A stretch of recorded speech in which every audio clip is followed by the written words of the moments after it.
Welcome. In this video, we're going to talk about selecting things in edit mode. Because now that you know how you can grab things and manipulate them, sometimes you want to grab more than one. So let's give this a go here. Let's start with the sphere and let's tab into edit mode. And let's be in face select mode.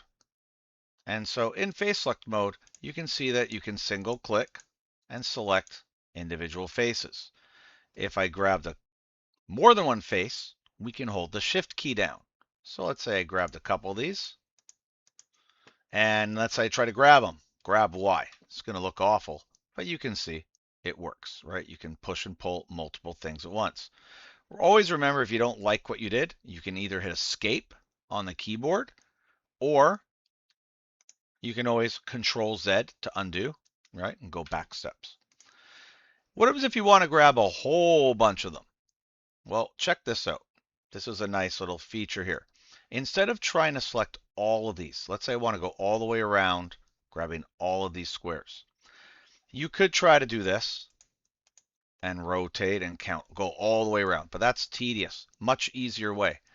Select the square, go a little bit, pretend you know the center point, which is around there. Go a little bit to the right, and now go Alt, left click. And you can see how it does what they call a loop select. You can see it down here. And so that's what it calls a loop. It's gone all the way around and selected everything.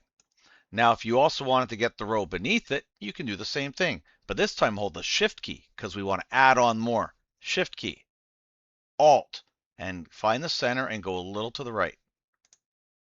Pretty good. Notice if I don't go to the right and I went to the center and I went a little up, it's going to go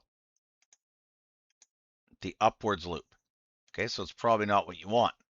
Here I'll just go shift click, right?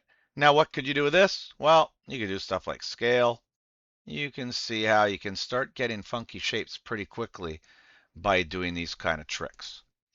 What are some other ways you can select here? Actually, you know what? We'll leave that for the next video. We'll end it there. That's the loop selecting and the shift selecting.